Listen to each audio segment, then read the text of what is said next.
Hello everyone, welcome to my channel. आज हम इस वीडियो में नाइट्रेशन टॉपिक डिस्कस करेंगे। एक छोटा सा कॉन्सेप्ट है बट इंपॉर्टेंट है एमएससी एंड बीएससी लेवल के एग्जाम्स के लिए। सो इसका डिटेल मैकेनिज्म आज हम इस वीडियो में समझेंगे।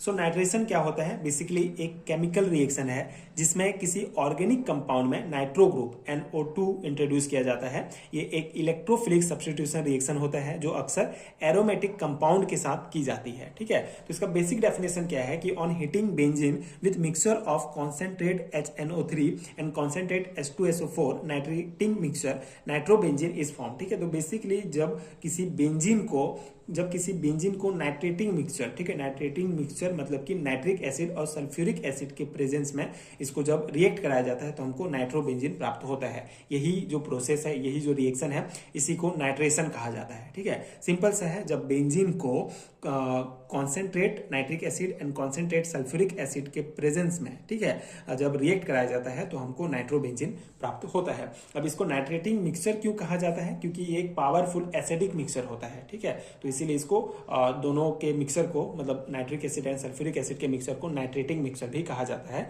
तो इसी की उपस्थिति में बेंजीन के साथ इसको रिएक्ट कराया जाता है। ठीक है, इस मिक्सचर को, तो इस प्रकार से हमको नाइट्रोबेंजीन प्राप्त होगा। नाइट्रोबेंजीन मतलब कि उसमें बेंजीन में जो है NO2 ग्रुप जो है वो इंट्रोड्यूस हो जाता है। अब उस कैसे इंट्रोड्यूस होता है उसको डिटेल मैकेनिज्म में समझेंगे। देखिए, पहला है this reaction take place by electrophilic nitronium ion NO2+। ठीक है, सबसे पहला है ये हमारा कि हमको एक इलेक्ट्रोफाइल्स की आवश्यकता होगी। ठीक है, क्योंकि ये एक इलेक्ट्रोफिलिक सब्स्टिट्यूशन रिएक्शन है। ठीक है, तो हमको एक इलेक्ट्रोफाइल की आवश्यकता होगी।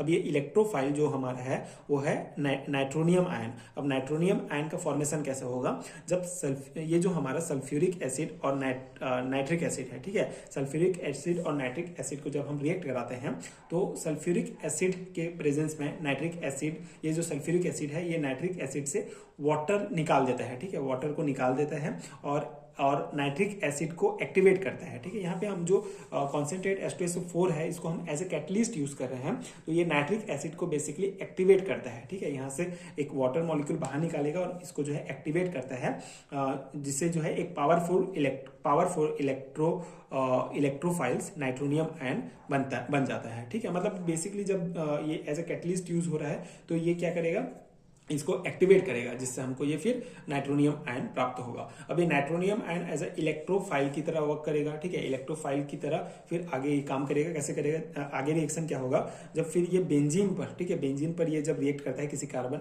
एटम पर, जब ये अटैक करेगा, ये स्लो स्टेप है, तो फिर क्या होगा, हमको जो है एक इस प्रकार से इंटरमीडिएट कंपाउंड प्राप्त होगा। ठीक है, ये इंटरमीडिएट कंपाउंड बेसिकली क्या है, हमारा